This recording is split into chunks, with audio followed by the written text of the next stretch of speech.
Let's rewind for a second back to January when I made my first videos really criticizing the American agenda for Canada.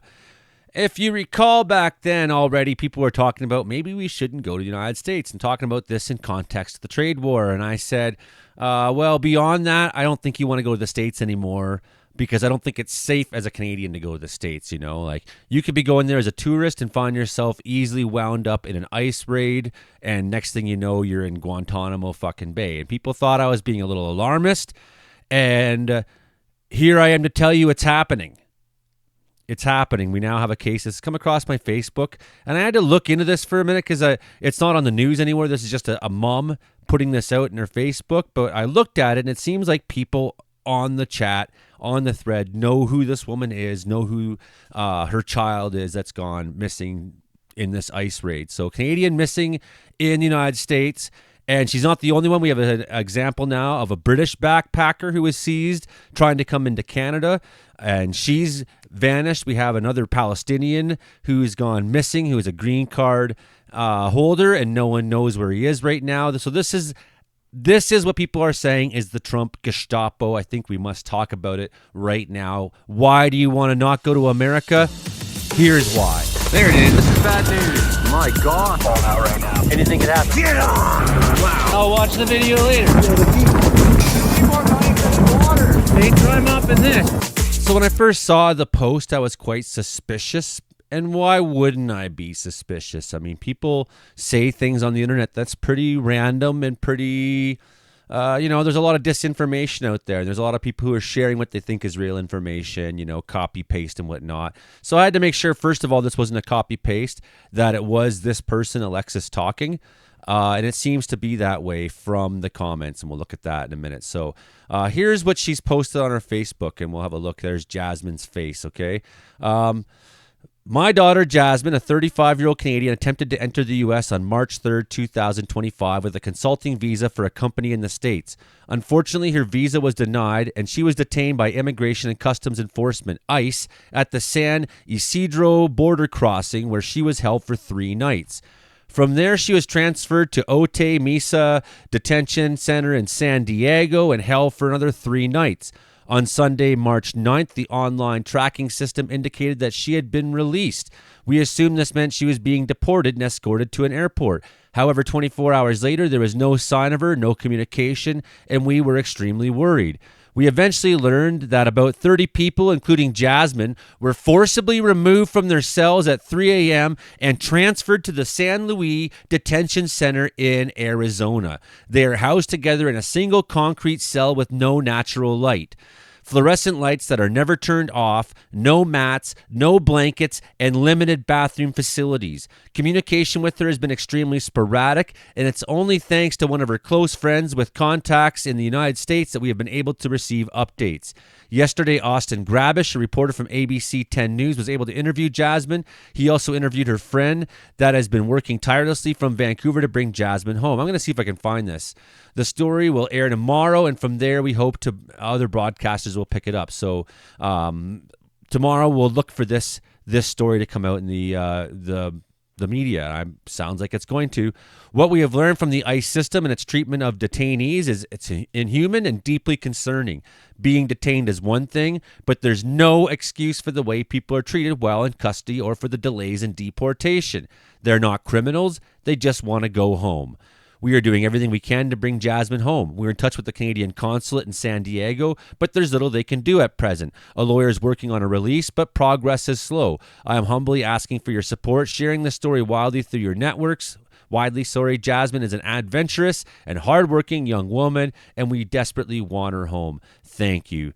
Yeah, okay, so that seems to be a picture of Jasmine. Looks like she's got a books that are called Holy Water. Interesting. I'm not sure what that's about, but this is the situation. So we hope to find more about this tomorrow. But we have some other stories that we can look at right now that help confirm what I'm saying right now, that you as Canadians don't want to go messing around the United States right now. Besides the fact that you could get picked up by ICE, there's the very real reality of militias or just politically motivated violence if someone thinks you're Canadian. Like, I can't trust that right now. I know that my friend Ivan Coyote was planning to go down to the United States. Ivan Coyote from the Yukon, and has decided to cancel their trip to go and I forget what it was, Ivan. I'm sorry that it was some engagement. Ivan's a very amazing writer. It was some engagement that Ivan was going to, and the recent attacks on trans people and whatnot in the United States has my close friend Ivan, my good friend Ivan, deciding they don't want to go, and we support that. You understand the danger you're putting yourself in. So certainly, if you are from a marginalized group, especially, going to the United States is not a good idea right now. So lots of comments on there, and we're hoping to find more information on this tomorrow. Hoping to find out that this will be broadcast on ABC 10 News with Austin Grabish. So be looking for that tomorrow. Meanwhile, we have this other recent story about a British backpacker that was thrown into cold ICE detention for days over visa dispute. Despite being on a tourist visa with no criminal record, British national Rebecca Burke was handcuffed and thrown into a detention center. The father of a British tourist who was taken into custody at the Canadian border over disputes regarding her living arrangements with her host family is speaking out after his daughter was been in immigration and customs enforcement now for more than a week. Rebecca Burke for Monmouthshire, Wales, arrived in the U.S. on January 7th with plans on backpacking across the country. This is not something you want to be doing anymore, my friends. Burke has been staying with a host family in Portland, Oregon since arriving and has been helping them with chores in exchange for accommodations. So it sounds like one of those, I used to know the word for it, was like a farm thing that you go to and you go work on their farm and stay there. I forget what it's called, but maybe someone in the comments can fill us in on what that is there. Woofers, that's what it was, a woofer. It came to me right now. Okay, so Rebecca planned on traveling to Vancouver. She was stopped at the border and denied entry, says Paul Burke. Rebecca told BBC that Canadian authorities determined the chores she did for her host family in exchange for housing was considered work despite her not being paid. She was instructed to go back to the U.S. in order to fill out paperwork. However, when Rebecca returned, she was classified an illegal alien. So shame on you, Canadian immigration system. Shame on you for putting this young woman back into the hands of the criminal U.S. bastards that are now treating people this way. Her father wrote, despite being a tourist with no criminal record, she was handcuffed and taken to a detention facility. Get used to this, folks, in Tacoma, Washington. This is just the start. You're going to be seeing a lot of this kind of thing now. People going missing in the night and stuff like that as well. U.S. Customs and Border Protection told HuffPost those who travel into the U.S. under the visa waiver program are not allowed to work for any type of compensation, including in exchange for room and board. Are you fucking kidding me? Come on, guys. ICE confirmed with HuffPost that Rebecca is detained at Northwest ICE Processing Center related to the violation in terms of condition of her admission. Okay, yeah. So this is a sad story, actually. This is a young woman that obviously doesn't believe, isn't trying to do anything wrong, just trying to travel and be young and free. And this is what happens. You're young and privileged right now, and you think, let's just go travel the world, and you don't realize like all the terrible things that can happen to you, especially when you're in another country, especially when you're in one that now actively views anybody from outside its borders as a potential threat. So Rebecca's detention occurs amidst a backdrop of Trump ramping up immigration enforcement. There's been raids across the country against people. Trump's plans for his wife, Paul, told the Guardians they were aware of these immigration policies now, but they didn't think it would impact their daughter. Oh, it can't happen to me. That's the thing. And that's the thing everyone's got to stop thinking now. When I'm talking about what the United States is doing and where it's going, you have to stop thinking it can't happen here. It can't happen to us. It can't happen to me. It can, and it very possibly could. And unless we speak out about it, organize, fight, push, demand better from people above us, people in power, demand better from the authorities, demand that the billionaires give what is ours back, these organized thieves. This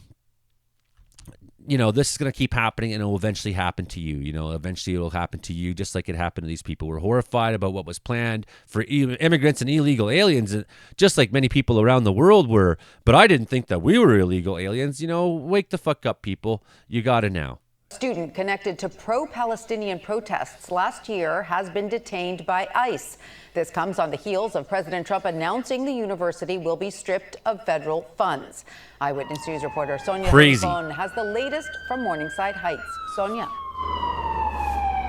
Yeah, Tanya, an attorney for Mahmoud Khalil says even though he holds a green card, ICE agents came and detained him last night, claiming that his student visa was being revoked. Well, his attorney says he doesn't have a student visa. He is married to a U.S. citizen who also happens to be 8 months pregnant, and now she doesn't know where he's being held, and Shame. ICE won't tell her. Mahmoud Khalil spoke with ABC News during protests here at Columbia University last year, and you're looking at video from those protests.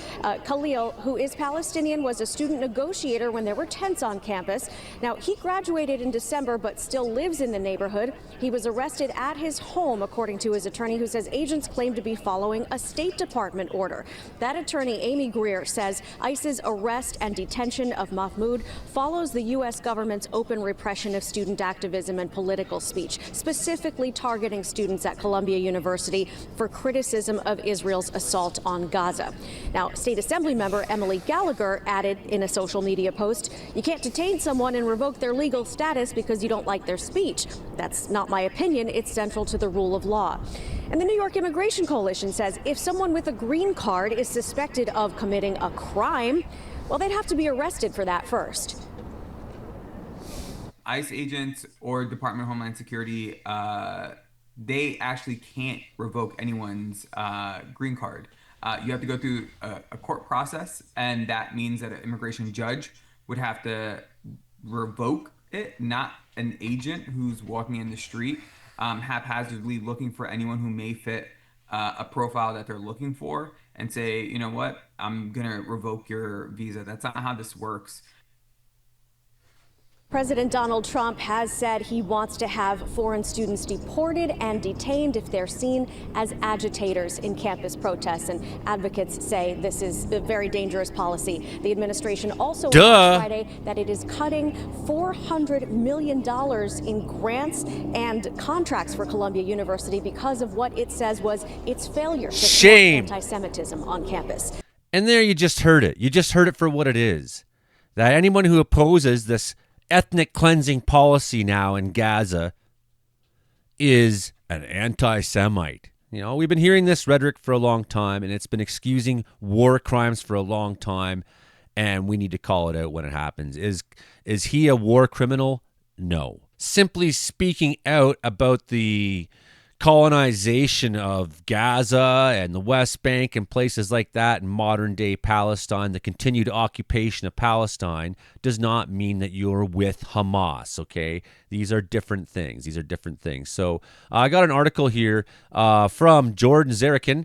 The American Gestapo won't spare anybody on the coming police state. And I'm going to skip ahead just a little bit. He talks, the big story talks about the Anne Frank house in central Amsterdam, where he's obviously been sitting there doing his writing from there, right? So on the Prinsengracht Canal is where he's writing this from.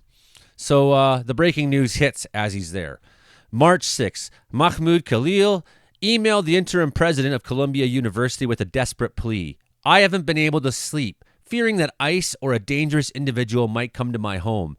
Khalil, a green card holder and permanent U.S. resident, wrote, "I urge you to intervene and provide the necessary protection to prevent further harm." The next day, ICE arrested Khalil inside his apartment building and took him to an undisclosed location. Days later, it was reported that he was in a detention facility in Louisiana, and the Trump administration announced, crowed even, that it was revoking his green card. There were no formal charges pressed, no accusations of criminal activity. The White House would only say that Khalil had participated in activities aligned to Hamas, with no further details or specific accusations. Trump administration officials have instead justified Khalil's arrest with the vague provisions of the Immigration and Nationality Act, which gives the administration the right to deport an alien whose presence or activities in the United States the Secretary of State has reasonable ground to believe would have potentially serious adverse foreign policy consequences for the United States. This is a movement, an anti-war movement. This is him. Agents from President Donald Trump's administration have arrested Palestinian graduate student Mahmoud Khalil, who played a prominent role in last year's pro-Palestinian protests at New York's Columbia University. That's not terrorism. To a statement released by the Student Workers Labor Union, which added that Khalil was arrested by U.S. Department of Homeland Security agents at his university residence on Saturday. Khalil has been one of the lead negotiators with school administrators on behalf of the pro-Palestinian student protesters.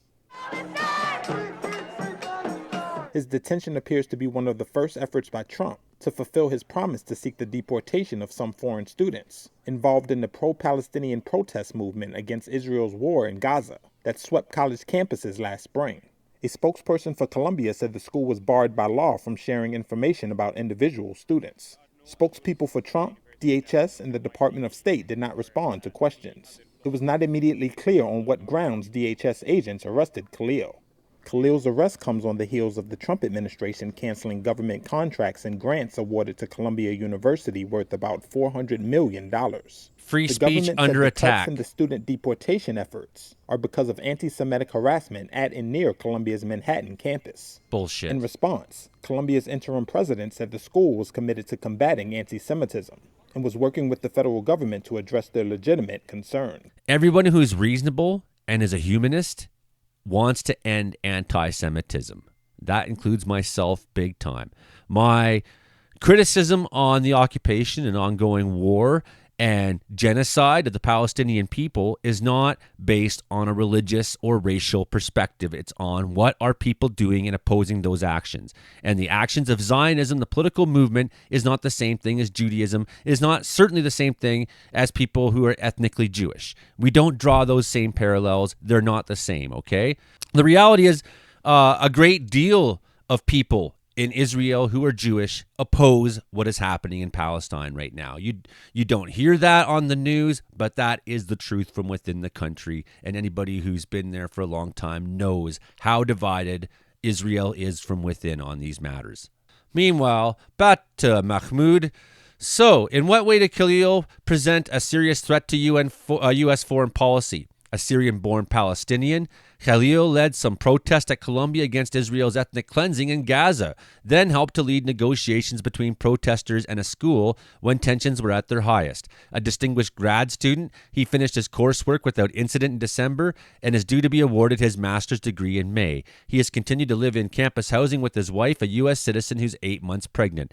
Stripped of his green card and the full legal rights it confers, still without any actual criminal charges lodged against him, Khalil now sits in a prison 1,000 miles away from his family. Though a judge has temporarily blocked his rapid deportation, Trump has since called Khalil's arrest the first of many to come, promising to pursue students across the country engaged in pro-terrorist, anti-Semitic, anti-American activity. And all those words are blanket statements that you can just throw on people randomly. They're not a specific statement. You know, it's like, well, it's a matter of subjectivity whether someone is doing something that's anti-American. And you have to understand that the idea of anti-Americanism has always been associated with a very fascistic way of looking at the world. You can't see it any other way. Anyways, what Trump is actually saying is he plans to crack down on speech that he and his political patrons don't like. He's willing to use the full power of the state to do so. The president's promising there'll be more critics of his government's policies who will be surveilled, more inconvenient activists who will have their homes broken into, and legal rights more violated, more permanent residents who will be taken and disappeared. Trump is celebrating his weaponization of the police to suppress opposition, to target people who object to this country's role in foreign wars, to take advantage of vague statutes to claim absolute power. And you can even see this on many levels in which he's installing his pro-loyalists at the top of so many departments that are crucial in these kinds of things, whether it's the FBI, the CIA. They're people who are loyal to Trump only, regardless of skill or ability, are getting put into those roles for a reason. There's a reason that they're pushing out generals who would not, who would stand to work against Trump should, the time come where he's like, we're going to make a war on Canada or some bullshit. And the U.S. generals are like, no, well, they're looking ahead of time and trying to remove those generals ahead of time, right? You have to see this as for what it is, the crackdown on dissent, the crackdown on free speech. And we continue. I digress. So muted response from the Democrats. Only 13 members of Congress signed a letter demanding Khalil's release. Shame. The situation is ostensibly complicated by the fact he was protesting an Israeli war, which as Trump's triumphant post indicates, has been classified as anti-Semitism by those who support the war. So if you are against the war, that is anti-Semitism. Understand that, mind fuck. It's not the truth. It's a distortion of fact, and it's meant to quell or give no one a space to speak out about what's going on there. And what I mean by that, too, is when you make these blanket statements, it's like, if that becomes the public discourse, well, that's anti-Semitism, and that's what people hear, and that's what people start to think, right? And that's how it's been for a long time. People think if you oppose what's going on in the occupation, that you are an anti-Semite, and that's clearly not the case. That's clearly not the case, as I've opposed racism in all its forms in all countries. Okay, I've opposed the occupation of people in all countries all over. And this is just one of the most heinous and apartheid examples that we have right now on earth. Many Democrats helped to make this happen by visiting Colombia to protest the protesters, repeatedly condemning them on broadcast television. They played into this trap. And this is the beginning. As a Jewish person, you're taught, and the writer is Jewish, as a Jewish person, you're taught to maintain an all-consuming vigilance against anti-Semitism, to understand that the past is prologue, that historic persecutions promise future attacks. For many, that fear is turned into whatever it takes approach to defending against any and all threats, real or perceived. It has codified the belief that Israel is capable of no wrongdoing and that its critics are automatically bigots. And now, according to some prominent voices, including the Anti-Defamation League, it also means protesting, exercise the right to free speech, is enough to warrant arrest and deportation. Walking through the Anne Frank house, especially as a Jewish person, you can imagine the walls closing in, the electricity cut, the fear of making a sound. You begin to truly understand the scourge of anti-Semitism and the evil that it can inspire. And maybe you feel a pang of gratitude that there is this vigilance now against it. But then you come into a dilemma. What happens if a Jewish person doesn't agree with the American foreign policy?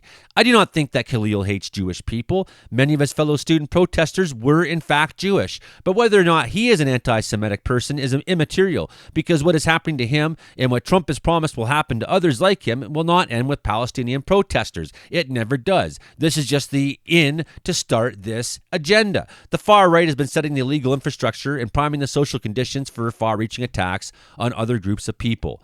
As seen as settled law, the right is itching to reverse same-sex marriage and is so completely scapegoated trans people that both states and the federal government are now regularly passing laws that prevent and further restrict their rights. You know who also did that? The goddamn Nazis people. They are excluded from sports and public bathrooms. They're increasingly now not allowed to use their chosen names. A new bill in Texas would create a new crime called gender fraud, which would essentially make it illegal to be an out trans person. In Iowa, protection for trans people were just removed from the state's civil laws. Okay, let's have a look at what this is saying. It's only a minute 33. Being transgender could be a felony in Texas if a state bill passes. The bill was filed last week by State Representative Tom Oliverson, who represents the Cypress area. KPRC2's Jaewon Jung live in the newsroom to break down that bill. Jaewon?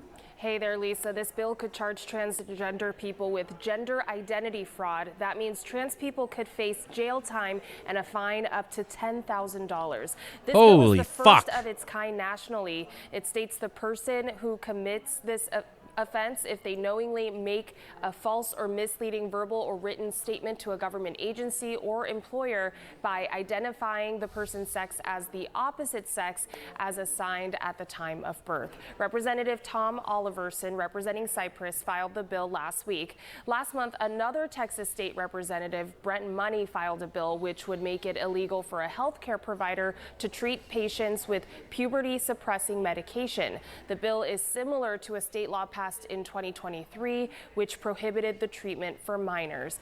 Now, this is the 3,817th bill filed in the chamber, so it is low on the priority list. Doesn't mean that it can't pass, though, just faces an uphill battle. Now, according to the state LGBT advocacy group, Texas lawmakers have filed nearly 170 state bills targeting this community. We'll make sure to follow this bill as it makes its way through the state legislature. But Joey, I don't understand trans issues. Yeah, you think I do? I'm not trans. I got lots of trans friends, and I tell them I couldn't possibly understand. I don't pretend to. In fact, I don't even want to. I mean, that's your thing. You tell me what you want, and I'll support you in that, okay? It doesn't change anything for me. It doesn't hurt me in any way to recognize what you need to feel secure and good and comfortable and appreciated and valued as a person, you know?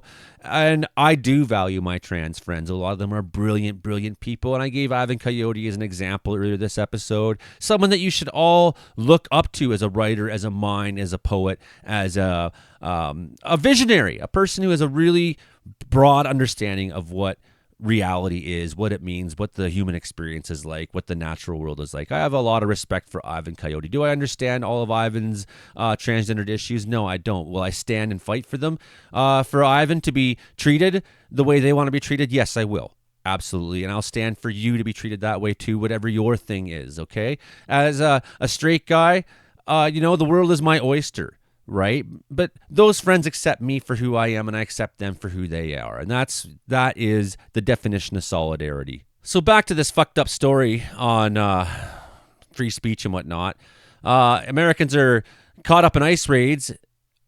They might be quickly deported to Guantanamo Bay now. Human rights violations now been codified by the Laken-Riley Act. So many Democrats supported. On Sunday, it was a new thing that a Human Rights Watch has now added America to the list of countries that it's watching for human rights violation. It was on a list with countries like Congo and Pakistan. Yeah, good. When I was making reference earlier today to the American Taliban, understand that, Pakistan, you're right up there. If America's being compared to Pakistan now for, it's on the list of human rights watching countries you want to watch for. Okay, so it views diversity as a conspiracy, this administration does, that fires higher-ranking black officials and replaces them with less accomplished white ones, that scapegoats people of color generally for tragic plane crashes. These are not the echoes of propaganda that were used by the Nazis, but modern reproductions. The president wants to abolish the Department of Education so it can redirect federal funds to Christian schools and private academies only wealthy white people can attend. Colleges and universities are being forced to end civil rights education under threat of defunding. Public schools are increasingly banned from discussing gender and sexuality. Military schools have had posters of black leaders ripped from the walls. Trump Housing Authority is now actively assisting in resegregation. Jewish people who believe that this administration is fighting for their safety are worse than naive. They're praising a president and a movement that draws some of its fervent support from neo-Nazis, who have increasingly close ties to government officials and people with influence in the White House. The administration is run by people who perform Nazi salutes, who have long histories of posting actual anti-Semitic rhetoric, who would turn on every Jew they know for the opportunity to buy into a profitable crypto meme coin. Okay, this isn't about combating anti-Semitism, but instead instituting fascism. That Trump will never kill 6 million Jewish people does not make the policies he's pursuing any less alarming. Oppression by state is encroaching on an increasing number of Americans and lawful residents and others who are supposed to be protected by the legal system. At the end of the Anne Frank House tour, there's a quote from Otto Frank, who survived the prison camp, struggled for months to find his daughters, and then dedicated himself to using Anne's diaries to prevent future atrocities. The only thing we can do is learn from the past and realize what discrimination and persecution of innocent people means. But the point of this whole video in the first place wasn't to talk about free speech that's under attack in the United States. And you can just look now. Threatened campuses shut down, debate, that's what free speech looks like under Trump. Trump did as a protector of free speech, but his critics say his actions threaten it. You can just look online, write free speech under attack United States in your Google search and see what it's saying there. Trump threatens free speech, CTV News, Reason Magazine, the good magazine, Reason Magazine. This is the kind of magazine I like to read. Free speech is under attack in the U.S., as elsewhere. Free speech, American Civil Liberties Union. And you can go back. Free speech has been coming under attack more and more. And these are just some of the ones that just pop up immediately. And I'm sure if we spend time looking specifically for just this last week, like examples of the free speech under attack, examples of people being threatened with lawsuits.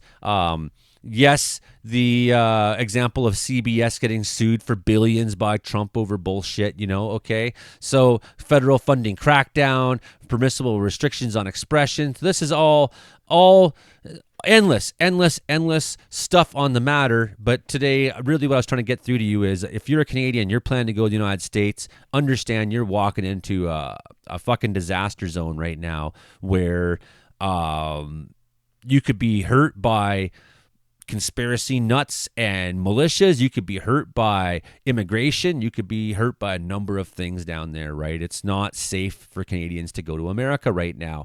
And that's beyond us saying we're not going to go down there and spend our vacation dollars and whatnot as part of some trade war. We have to understand that it's not actually safe to go to America as Canadians. Okay, hit like, share, subscribe, tell a friend. We'll be back with weather later tonight. If I have energy still, I'm going to get this video produced up and then get some supper to me and see how I feel after that. Okay, everybody, thanks for being here for me. Appreciate you all so much. From the mountains here in Wells, British Columbia, Joey Only signing off.